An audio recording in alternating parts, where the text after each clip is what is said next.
সব জল্পনা কল্পনার অবসান ঘটিয়ে অবশেষে নিরাপত্তা ইস্যুতে 2026 টি-20 বিশ্বকাপ থেকে নিজেদের নাম প্রত্যাহার করে নিল বাংলাদেশ। টাইগারদের এই আকস্মিক বিদায়ে নাটকীয়ভাবে কপাল খুলল স্কটল্যান্ডের। আইসিসির নিয়ম অনুযায়ী বাংলাদেশের পরিবর্তে বিশ্বকাপের মূল মঞ্চে খেলার টিকিট পেল ইউরোপের এই দলটি। লাল সবুজের ভক্তদের জন্য এটি হতাশার হলেও স্কটিশদের জন্য এটি বিশ্বমঞ্চে নিজেদের প্রমাণের এক নতুন সুযোগ। নিরাপত্তা উদ্বেগ দেখিয়ে বাংলাদেশ টুর্নামেন্ট থেকে সরে দাঁড়ানোয় আইসিসি টি-20 বিশ্বকাপ 2026-এ বাংলাদেশের পরিবর্তে খেলবে স্কটল্যান্ড।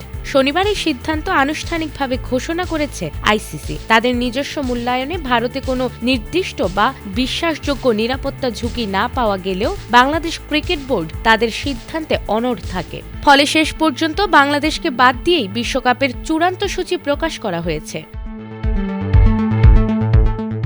চূড়ান্ত সিদ্ধান্তের পর স্কটল্যান্ডকে গ্রুপ সিতে যুক্ত করা হয়েছে। এই গ্রুপে রয়েছে ইংল্যান্ড, ওয়েস্ট ইন্ডিজ, ইতালি ও নেপাল। ঘোষণার পর স্কটল্যান্ড সামাজিক যোগাযোগ মাধ্যমে অনুশীলনের ছবি প্রকাশ করে সেখানে ক্যাপশন দিয়েছে অলওয়েজ রেডি।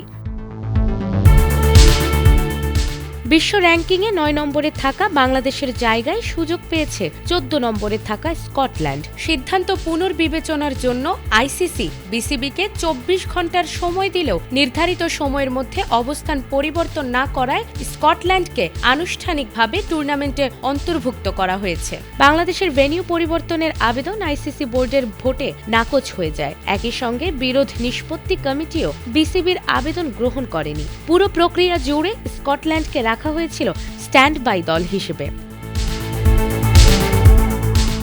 সংস্থাটির প্রধান নির্বাহী জানিয়েছেন, আইসিসির আনুষ্ঠানিক চিঠি পাওয়ার সঙ্গে সঙ্গেই তারা আমন্ত্রণ গ্রহণ করেছেন। তিনি বলেছেন, এই সুযোগ স্কটল্যান্ডের ক্রিকেটারদের জন্য আন্তর্জাতিক মঞ্চে নিজেদের প্রমাণের বড় ক্ষেত্র।